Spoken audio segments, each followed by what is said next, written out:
AEW Dynamite starts off with MJF. He comes out, cuts a promo. He's very frustrated, very angry, very upset that he lost his AEW World Championship last week due to Darby Allin. Ends up mentioning, the circumstances that play into that. Ends up mentioning how he wasn't ready. He wasn't 100%. He had a match against Kenny Omega at Dynasty just a few days before the match. Ends up mentioning how he found out about the match of the day of, and that he wasn't prepared, and that Darby shouldn't be champion. Darby isn't worthy to be champion. That he should get his AEW championship immediately because Darby doesn't deserve to be AEW World Champion. He calls out Darby. Darby does not come out. You get Kevin Knight. He comes out instead. Kevin Knight comes out. He basically ends up saying that MJF constantly complains and whines all the time. He ends up mentioning last time they had a match that MJF ended up cheating him in the match, and that Kevin Knight himself should be AEW World Champion. Then MJF ends up repeating the things that Kevin Knight ends up saying, ends up mentioning how he's the TNT champion, but he ends up mentioning that the TNT championship suits Kevin Knight because that is basically his ceiling. He would never be nothing more than just a TNT champion because he's not meant to be an AEW World Champion because he's not on that level, and that there's basically we're not on the same level, and that you shouldn't be really speaking to me right now because you're below me. Kevin Knight ends up responding back. He ends up mentioning how MJF has never won the TNT championship because he couldn't handle being. He ends up mentioning all the legends that held the title. Ends up mentioning that there's a reason why MJF never held it, which I understood he was trying to give that as an insult, but it doesn't really work because we know the TNT championship is not the same as the AEW. I get where he was going with it, but it just doesn't work in that scenario because, no offense, it's the TNT championship. But eventually this leads to MJF ended up saying that he wants a match. Well, originally he didn't want a match at first. Kevin Knight offered a match at first. MJF ended up agreeing to it because he wanted a stipulation to it, which was the TNT championship, because he ends up mentioning that Kevin Knight loves the TNT championship, how important it is, and that he just basically wants to ruins Kevin Knight's night by just taking the championship that he loves so much. But he ends up saying that he's going to do it next week. He ends up tricking Kevin Knight. We thought the match was going to happen tonight, but he ends up tricking him into doing it next week. So next week, we're going to see that match. Very interested to see how that plays out because I could see a world where he wins. I don't think he will, and I don't think he should because, no offense, I just think MJF is above the TNT championship, but I don't mind this at all. I was a bit confused on this whole thing, but I don't mind it. And plus, Kevin Knight is kind of growing on me, so if they continue to push him in these spots like this with the TNT championship, I actually don't mind what they're doing here. So I actually enjoyed this segment. I was a bit confused because I was like, why are we doing Kevin Knight and MJF? But overall segment, I actually didn't mind this, and I'm actually looking forward to the match next week. Next, we end up getting a quick segment with Adam Copeland. Adam Copeland basically ends up wanting another shot at the tag team titles to go after FTR.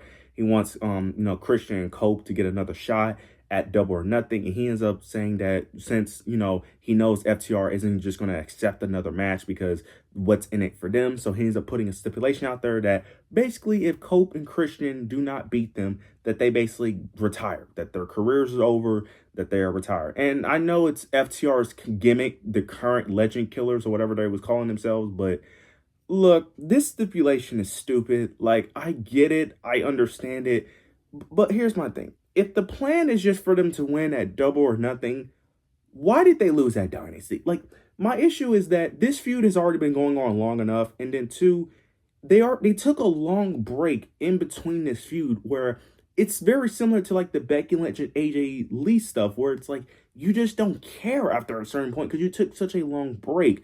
Then two, it's like at this point, there's nothing more that they can really do to really enhance the feud that would make me interested for me. The peak of the feud was when they power drive Beth Phoenix. That was the peak. There's nothing more you can do after that. Like, after you do that, there should be no more. But for whatever reason, they continue. For whatever reason, they should have just won that Dynasty. I don't know why they retained, because we already know Cope and Christian aren't fucking retiring. Now, I could be wrong. I actually want FTR to win this match now, because it's like, if you're just going to have them win just for them not to retire, like, what was the point? Just have them win that Dynasty, because holding it out until Double or Nothing isn't really going to do anything for FTR or the tag team division that you're not really building.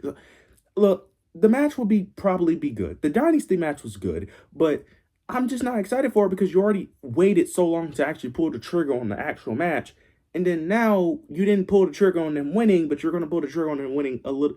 You're just delaying the inevitable. Like, to me, that's just how I just feel. They're just delaying the inevitable that we all predicted, which is Cope and Christian becoming tag team champions. So it's like, that's just me personally. You could have just done this at Dynasty personally. That could have been the stipulation at Dynasty if you wanted to go this route. But we're waiting to Double or Nothing. We'll see how it plays out. But my interest level in this is just not that high. I'm only interested in this because I love Cope and Christian. That's really it. That's the only reason that's keeping me somewhat invested, because I love Christian and I love Cope. Other than that, I would not be interested in this feud. We ended up getting a singles match between Will Ospreay versus Mark Davis. This was a really good match. Really enjoyed it. And I like the way this match finished, because typically with these Will Ospreay matches, typically the guy would beat up on Will Ospreay, attacking his injuries, and then Will Ospreay would just make a random comeback and win. But this time, it was a ref stoppage, and Mark Davis won, which I actually liked. I liked that for once, this nigga's injuries didn't actually played a factor, because typically when wrestlers have an injury, it typically sometimes works, but sometimes it doesn't. Thank God it actually worked this time, because typically with certain wrestlers, it's like it doesn't matter what injury they have, they just win. Mark Davis was attacking the neck. He ended up hitting back-to-back power drivers, attacking the neck, and he won the match, which was thank God, because originally I thought he was going to hit back-to-back power drivers, and then Will Ospreay was going to come back and win. So I like that Mark Davis actually won this match, because it makes sense, and Will Ospreay should not be winning a match after getting 2 power drivers on a messed up neck. He should not be winning that match. So I'm actually liking this finish. After the match, we end up getting Mark Davis trying to attack Will Ospreay, but then the Death Riders comes in, prevents that from happening. They take him, and then they just leave. So I'm a bit confused on this, because I don't know where this is going. I don't know what they did to him personally. Yeah, I don't know where this is going. I would say I'm interested, but I'm just more confused, if anything. The only thing I could think of is that they're going to try to recruit Will Ospreay. That's the only thing that makes sense for me personally, because why would you help him in this instance? You don't even have a logical reason to help him. I don't understand it. You really don't, to be honest, because Will Ospreay still wants revenge at Jon Moxley, I would assume. So it doesn't really make sense for Jon Moxley to help Will Ospreay in this situation. The only thing I can think of is that they're going to try to recruit him, but I don't think that should be the play, and I don't even think that should even work. So we'll see how this plays out. I would say I'm intrigued. I'm intrigued, but I'm not intrigued for the reasonings of, like, I think this is going to be good. I'm more intrigued of, like, where is this going? And I hope they just don't make this be a stupid plot line, like storyline personally. But we'll see how this plays out. I've been liking the things they've been doing with Jon Moxley and Will Ospreay to a degree. Some things I'm not the biggest fan of, but it's more hit or miss. But the storyline in this feud should be really good if booked properly. So we'll see where this goes, but I am a bit confused on this segment overall. We end up getting a quick Darby Allin and MJF segment. Starts off with Darby Allin was cutting a promo. Then we end up getting MJF interrupting him. MJF interrupts, ends up basically saying that, look, I deserve the AEW World Championship. You shouldn't be champion. I deserve another shot. Darby ends up declining, ended up saying that he doesn't deserve an opportunity and that he needs to put something up on the line in order to get another shot. So that left me a bit confused, because I don't know what Darby will want from MJF to even consider the AEW, consider giving him a shot, because it's not like he got anything MJF would want. The only thing I thought of was maybe the Dynamite ring, but even that, I'm just like, why would Darby want that? Especially for Darby's character. And I swear to God, they better not do another angle where one person has to retire or give up a championship opportunity. Do not do that. Do not do MJF can't challenge for the world. Do not do that angle. Do not do that. So we'll see next week. I'm assuming next week MJF will come up with a scenario. He's probably not even going to give up anything. He's probably just going to attack. I can see that, actually, now that I think. He probably is going to attack Brody King or Sting or someone close to Darby, and then Darby will eventually give him the match. That's right. MJF did this last time, if I'm not mistaken. I think he did this with Hangman to get a title shot, actually. So, yeah, I actually think that's the play they're going to go with next week. Yeah, next week, MJF is going to attack either Brody King, Sting, someone close to Darby. Darby is going to be forced to give him the match at Double or Nothing, and that's eventually how MJF will find his way back into the world title picture. That's what I think is going to happen. We end up getting the main event. We end up getting Darby Allin versus Tommaso Ciampa, AEW World Championship match. This was a really good match, We end up getting a really sick spot at the beginning of the match where Tommaso Ciampa was in the timekeeper's area. Darby Allin ended up going on the top rope, diving onto the timekeeper's area, diving on the table onto Tommaso Ciampa, which I thought was dope. Then we ended up getting later in the match, Tommaso Ciampa is bleeding. He ended up doing a top rope cycle driver off the top rope onto the outside, which I thought was dope. But towards the end, we ended up getting Darby Allin. Towards the end, he ends up putting Tommaso Ciampa's submission hold. Tommaso Ciampa ends up tapping out and retains the AEW World Championship. After the match, though, Brody King confronts him, basically wants a shot at the AEW World Championship, and Darby Allin, of course, agrees for next week. That match should be good if it happens next week.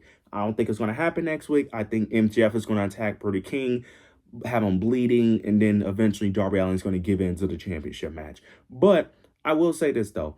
Darby Allin championship reign, I don't hate it, but I don't love it. I like that he's champion. I just don't like how we got there. I was going to make a video last week, but I just didn't feel like it. I'm just going to be honest. But I don't like the idea that he's champion, but I just don't like how we got there. If they wouldn't have him had a squash match, if they would have just built it up towards Double or Nothing and had an actual match, I wouldn't mind this as much. So I'm a bit conflicted on him being champion. I always wanted Darby to be a world champion, but I just don't like how we got there. I just feel like it should have been more build up personally. I get what they was going for. I just think that that wasn't the story to tell in that situation. I just feel like they should have built it up towards Double or Nothing. Darby could have won it at Double or Nothing instead of a random episode of Dynamite that kind of felt kind of forced in my opinion. I'm interested in the title reign. I don't think he's going to hold it that long. He could honestly lose it at Double or Nothing, which will actually be stupid in my opinion. Personally, that's just me personally. But we'll see how this reign turns out. I'm actually interested in it. I just don't like how we got here personally. I still feel like MJF should be champion. Darby should be chasing MJF and then eventually facing him at Double or Nothing. But it seems like they're going to do the reverse where MJF is chasing Darby for the AEW World Championship. So we'll see how this plays out. The overall show was fine. It was okay. It wasn't bad. It wasn't good either. It was just whatever. But there are some interesting things to see how this plays out. But you guys let me know your overall thoughts, opinions down below. Make sure to like, comment, subscribe, make sure to hit the notification bell so you don't miss any of my content. But yeah, that's it.